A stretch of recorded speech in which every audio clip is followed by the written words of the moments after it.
Hey, what's up guys? I'm going to be doing 4 last pair examples. So this one I did after I did a solution, something along the lines of this. I was left with this last 2 pair solution, and I was wondering what you guys would do here, right? So we have a few options. We can do U into this pair here, but that doesn't really set up this pair too well, so we kind of don't want to do that. We can do, we got it from this angle, so we can do U into this pair, but then we have this, which is kind of meh. Or, if we have this case from this angle, we can do something a little bit interesting, something that I would do. I would keyhole this pair, this corner here, and then I get this, which flows really well. It's really ergonomic. And then we get our last layer into a PLL. So yeah, you can notice here that what I did was I keyholed the orange blue. It avoids a pre-move AUF, and also I think it keeps the flow of the solve really well, especially the ergonomics into the red blue pair. So yeah, on to the next one. Scramble's gonna be right here. So I had something along the lines of this. What I did here was white cross. Yep,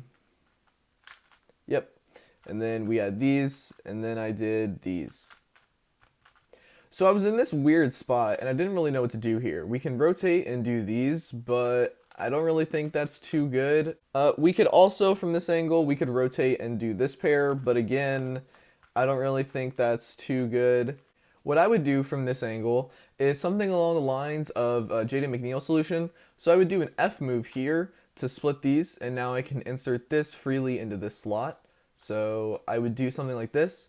And I wouldn't do U2 here because then this stays together. I would do U prime, R prime, U prime, and then an F prime. So that way these are split. It just gives it a better solution even though I get a dot case. I will say there was a pretty decent follow-up if you did do a U2. Let me show y'all. So if we got it from here and we did the U2, we can actually do split this into wide F moves to get OLL into PLL. But yeah, that one was pretty alright. I thought the last pairs were pretty cool. I did the Jaden McNeil solution for something like that. I think that's something that a lot of people can implement. Very useful. So we had this scramble. I did something like this, into this, and then this. So I was in this solution, this case here. So I was like, okay, here's a few options. We can do a U into this from the back. But again, I don't really know how I feel about that.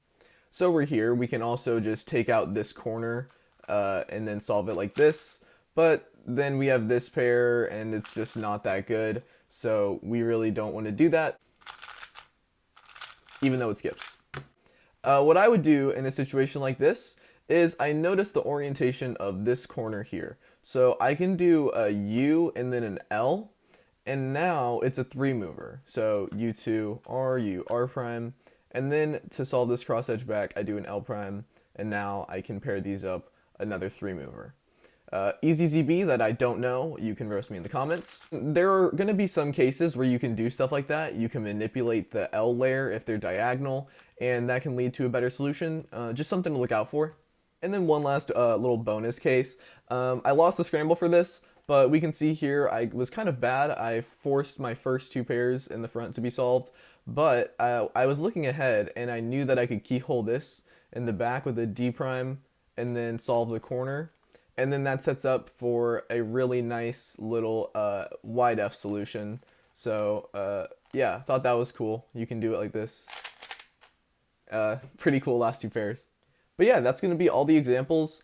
A little bit of a rundown. We did a Jaden McNeil last slot. We also manipulated the L layer whenever we had diagonal slots, something you can allow for. And then also in the first one, we keyholed, and then in the last one, we did some wide F stuff. Yeah, thank y'all for watching.